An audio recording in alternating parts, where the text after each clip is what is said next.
Hello everyone. सभी को जय मां सरस्वती। एक बार सभी लोग फटाक से कमेंट करके बता दो सबका क्या हाल चाल है, बढ़िया है कि नहीं। जल्दी से देखो, आज का क्लास बहुत इंपॉर्टेंट होने वाला है, क्योंकि देखो अब लगभग नवंबर ख़त्म हो गया, दिसंबर शुरू होने वाला है।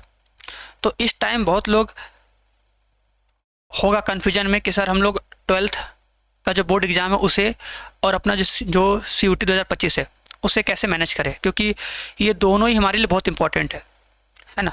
जो बोर्ड एग्ज़ाम है 12th का हमारे फ्यूचर के लिए बहुत बहुत बहुत ज़्यादा इंपॉर्टेंट है, तो इसको भी सीरियस लेना है। और साथ ही साथ क्योंकि 12th के बाद अगर हमें एक अच्छे कॉलेज से पढ़ाई करनी है जहाँ फीस कम लगे हैं, स्कॉलरशिप 100% मिल जाए, अच्छी पढ़ाई हो, अच्छा माहौल हो, है ना, अच्छा इन्वायरमेंट हो, ले देकर सब कुछ बढ़िया हो, तो उसके लिए हमें एक अच्छा कॉलेज भी चाहिए, है कि नहीं। तो सभी को पता है कि अब 12th के बाद सबको देना होता है CUT के बाद ही हम क्या कर सकते हैं, किसी भी इंडिया के टॉप मोस्ट बोल सकते हो कि सेंट्रल यूनिवर्सिटीज़ या फिर जो भी कॉलेज है उसमें एडमिशन होता है। तो हमें दोनों को इम्पोर्टेंस देना है और बहुत अच्छे से देना है ना। तो हम कैसे चीज़ों को मैनेज करें, आज वही बात करेंगे। तो एक बात याद रखना है ना, सबसे मोस्ट इम्पॉर्टेंट बात जो बताएंगे कि अगर तुम कोई काम करना चाहो, है ना, और उसको सेट कर लो टारगेट में कि सर ये तो हमको करना ही करना है, तो वो कर लोगे। बस ये कि उस चीज़ के लिए तुम्हें डिसिप्लिन रहना पड़ेगा, एकदम एकदम फोकस के साथ, है ना। हो सकता है ऐसा लगेगा तुम्हें कि सर जी हम कर रहे हैं, क्यों कर रहे हैं, बाकी सब तो खेल रहे हैं, बाकी सब तो मज़ा ले रहे हैं, बाकी सब केवल बोर्ड एग्जाम कर रहे हैं, हम CUT क्यों कर रहे हैं एक्स्ट्रा, ऐसा फील आएगा। तो सबसे कंपेयर मत करना, अपने आप से पूछो, है ना, कि तुम्हें क्या करना है और तुम्हारे लिए क्या सही है, ऑटोमेटिक तुम्हें आंसर मिलेगा ना। तो सबसे कंपेयर मत करना, ओके। चलो, तो अब स्टार्ट करते हैं सबसे मोस्ट इंपॉर्टेंट टॉपिक। सर जी हम CUT को और बोर्ड एग्जाम को कैसे मैनेज करें, इसमें हम क्या स्टेप फॉलो करें कि बढ़िया से हमारा CUT भी एग्जाम अच्छे से हो जाए, और जो कि हमारा 12th बोर्ड एग्जाम है जो कि बहुत इंपॉर्टेंट है, इसमें भी हम 90% प्लस स्कोर कर लें ना, और दोनों में कोई भी मतलब इफेक्ट न पड़े एक दूसरे से, है ना। तो सबसे पहले और सबसे मोस्ट इंपॉर्टेंट बात हम देखो बोलेंगे सबसे डिस्ट्रैक्शन, सबसे मोस्ट इंपॉर्टेंट। अभी बात करेंगे क्या करना है, लेकिन क्या नहीं करना है वो वाली बात। क्या करना है तुम भी जानते हो, सर जी पढ़ाई करनी है, इतनी पढ़ाई करनी है, सब जानते हैं, है ना।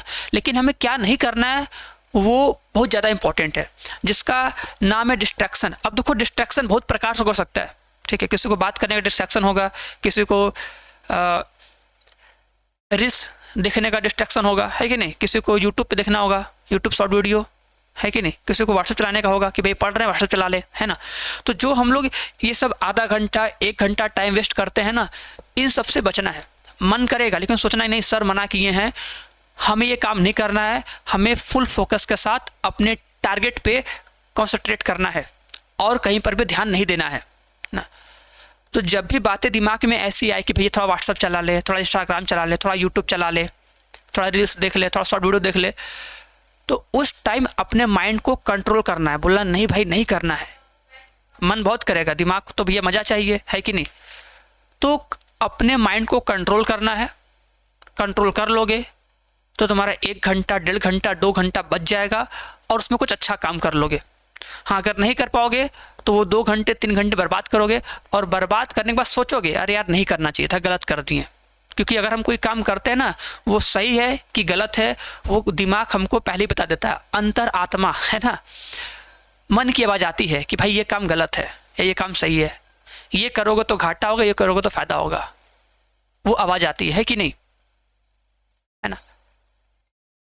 तो बातों समझना, बचने डिस्ट्रैक्शन से। और देखो इसमें एक बात और, ठीक है, हमारे साथ दोस्त लोग भी आते हैं, देखो दोस्त भी बहुत इंपॉर्टेंट होते हैं लाइफ में, लेकिन एक बात जानना है, इस एग्जाम टाइम में, जो कि टाइम देखो बहुत कम है ना, इस टाइम हमारे पास टाइम बहुत कम है, दिसंबर है, जनवरी फरवरी है, हमें सबको लेके चलना है। तो इस टाइम सोचना है कि जो दोस्त हैं इनसे थोड़ा हम मतलब थोड़ा कम मिले जुले, क्योंकि देखो मिलोगे साथ में टहलोगे शाम को 1 घंटा 2 घंटा जाएगा ना। तो अगर मान लो दोस्त तुम्हारे यहाँ आते हैं, बोलते भाई चलो घूम लिया जाए, थोड़ा टहल लिया जाए, फ्रेश हो लिया जाए बढ़िया से, है ना। तो अब उन्हें तो मना करोगे नहीं, खास दोस्त होंगे तो मना तो करोगे नहीं, लेकिन मना कर सकते हो। अगर इस टाइम तुम उन्हें ना बोल दोगे ना, तो ये ना बोलना तुम्हारी लाइफ के लिए सबसे ज़्यादा बेनिफिट होगा। हाँ, अगर सच्चे दोस्त होंगे तो कभी तुम्हारे ना बोलने का बुरा नहीं मानेंगे। दोस्त आएंगे, बोल देना भाई मन नहीं कर रहा है, एग्जाम बाद चला जाएगा, एग्जाम बाद घुमा जाएगा, अभी तो एग्जाम होने वाला है, थोड़ा पढ़ लिया जाए। लेकिन हाँ, अगर नाम लोगे पढ़ने का कि पढ़ेंगे तो गुस्सा आ जाएगा कि बहुत पढ़ने वाला बन रहा है कि नहीं, हम तो दूर से आए, चल नहीं रहा है, तो बोल सकते हो भाई तबीयत नहीं सही लग रहा है भैया, घूम नहीं सकते यार, मन नहीं कर रहा है, जाने दो, है ना, थोड़ा सा कि उसको भी बुरा ना लगे। ऐसा नहीं कि दोस्त को कुछ उल्टा सीधा बोल दो, सर जी बोले नहीं, है ना, क्योंकि लाइफ में सबसे इंपॉर्टेंट यही है कि नहीं।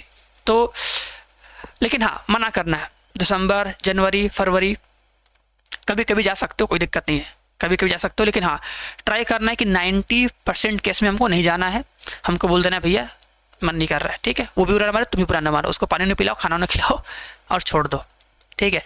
तो ये सब डिस्ट्रैक्शन से बच के रहना है, ठीक है। जब इससे बच जाओगे तब हम आएंगे अपने मेन टॉपिक पे कि सर हमें क्या करना है। अब ये तो नहीं करना हो गया, ठीक है, अब हम क्या करें सर जी कि हमारा जो बोर्ड एग्जाम है और जो CUT है दोनों में अच्छा स्कोर हो पाए।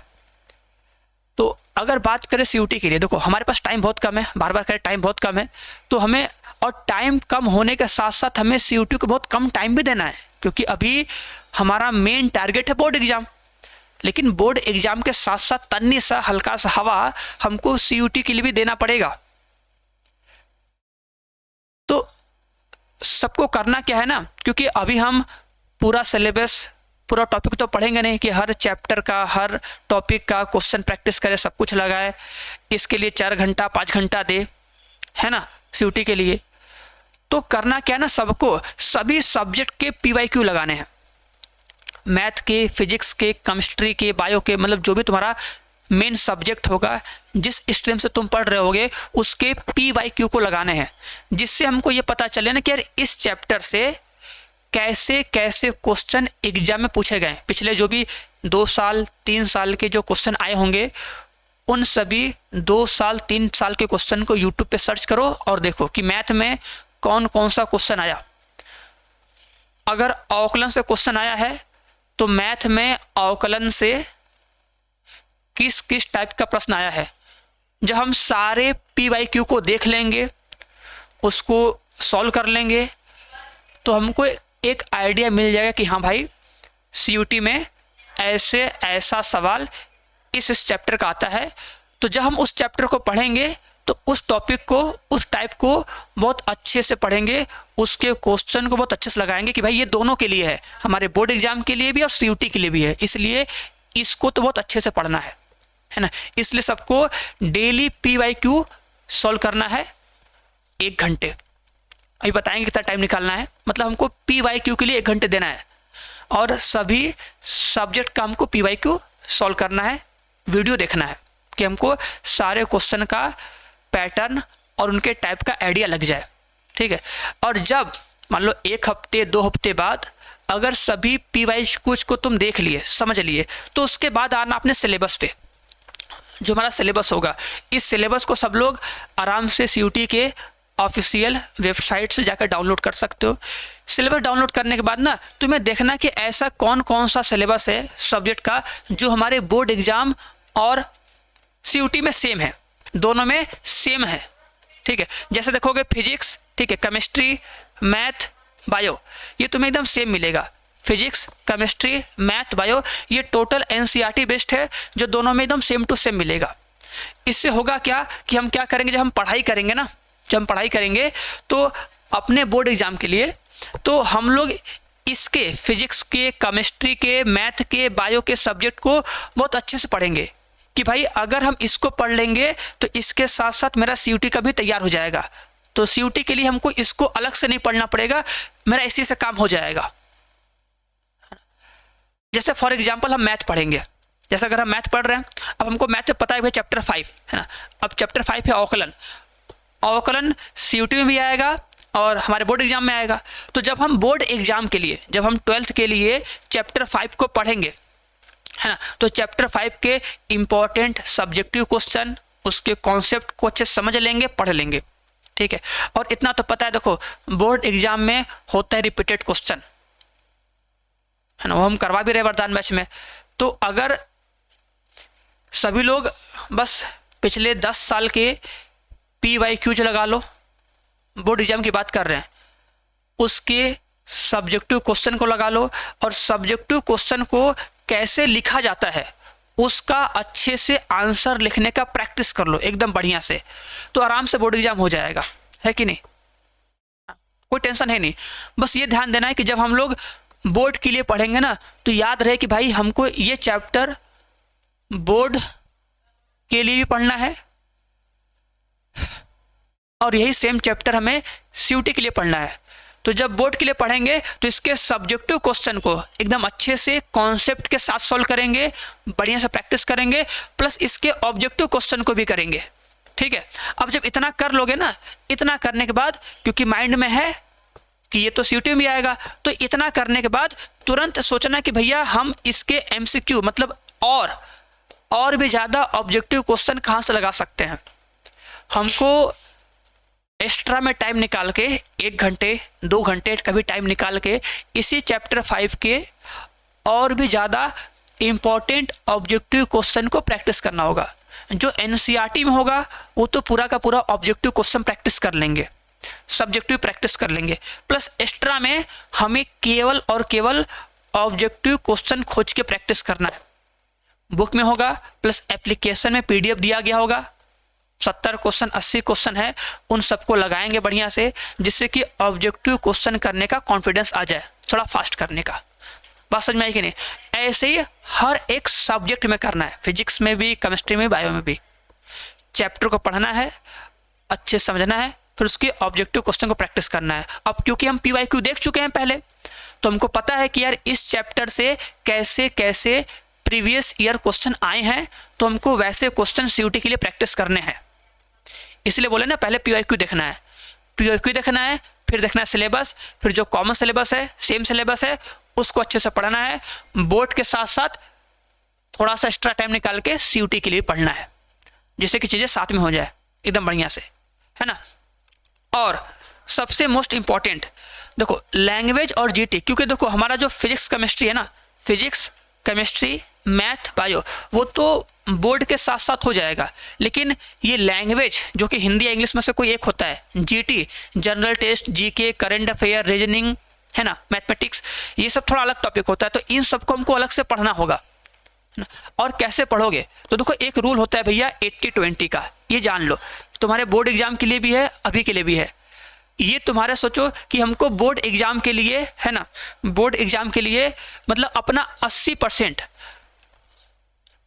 जितना भी तुम 1 घंटे मतलब 1 दिन में जितना देर पढ़ते हो उस दिन का 80% तो अपने बोर्ड एग्जाम के लिए दो, और 20% जो टाइम है ना, ये 20% टाइम सीयूटी के लिए दो अभी से।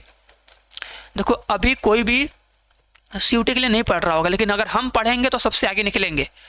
और हम बार बार कहते हैं अगर हम सबसे अलग करेंगे, सबसे अधिक करेंगे, तो ही हम सबसे आगे निकलेंगे। तो हमें अपने टाइम का 20% जो है ना, ये देना है सीयूटी के लिए। अब मान लो 20% मान लो 2 घंटा 3 घंटा हो सकता है। अगर तुम पढ़ते हो 16 घंटे, मान लो 15 घंटे पढ़ते हो, तो एक दिन में 15 घंटा, 15 घंटा का 20% 3 घंटा, तो ये 3 घंटा निकाल सकते हो। अगर तुम्हें लग रहा है सर जी बहुत ज़्यादा हो लग रहा है, सर 3 घंटा पढ़ेंगे तो बोर्ड कैसे पढ़ेंगे, बहुत लोग को होगा डर, 3 घंटा 2 घंटा पढ़ो, 2 घंटा दे सकते हो ना। और 2 घंटा कैसे करो, 1-1 घंटे का टाइम बनाओ, 1 घंटा प्लस 1 घंटा, इसका टाइम सेट कर लो कि हमें 1 घंटा 1 घंटा पढ़ना है, 1 घंटा सुबह में, 1 घंटा शाम में, कैसे भी करके मतलब गैप दे के 1 घंटा 1 घंटे का टाइम फिक्स कर लो। कम से कम 2 घंटे तो फिक्स कर लो कि 2 घंटे हमें सीयूटी के लिए देने हैं और अभी से देने हैं। और इस 2 घंटे में क्या करना है, देखो 1 घंटा तुम्हारा तो पीवाईक्यू के लिए हो जाएगा, इसको फिक्स कर लो कि भैया ये हमको पीवाईक्यू के लिए देना है, प्रीवियस ईयर क्वेश्चन प्रैक्टिस करने हैं, ये काम करना ही करना है, ठीक है। और 1 घंटा जो है ना लैंग्वेज के लिए या फिर जीटी के लिए हमें किसी एक को पढ़ना है। और इसमें क्या करना होगा, डेली एक टॉपिक का हमको देखना होगा वीडियो यूट्यूब पे एकदम 2x स्पीड के साथ। ये चीज़ याद रखना, डेली हमें 1 घंटा, जो ये 1 घंटा है ना, ये डेली 1 घंटा हमें फिक्स करना है अपने इन दोनों में से किसी भी एक सब्जेक्ट के एक टॉपिक के लिए। अब टॉपिक कैसे पता करोगे, तो जो बताया था ना, जो सीयूटी का ऑफिशियल वेबसाइट है, गूगल पे जाओगे, सर्च करोगे सीयूटी ऑफिशियल वेबसाइट, आएगा पहला लिंक क्लिक करोगे मिल जाएगा, वहाँ पे लिखा रहेगा सिलेबस, जाओगे सिलेबस डाउनलोड कर लोगे और सिलेबस डाउनलोड करने के बाद लाइन बाय लाइन एक एक टॉपिक डेली पढ़ो 1 घंटे। जर्नल टेस्ट का एक एक टॉपिक पढ़ो, आराम से 1 महीने में पूरा खत्म हो जाएगा। और जब खत्म हो जाएगा ना तो मज़ा आएगा एकदम कि चलो यार हम तो इतना कर लिए, जहाँ अभी कोई नहीं कुछ नहीं पढ़ा है हम इतना पढ़ के ख़त्म कर लिए, है ना।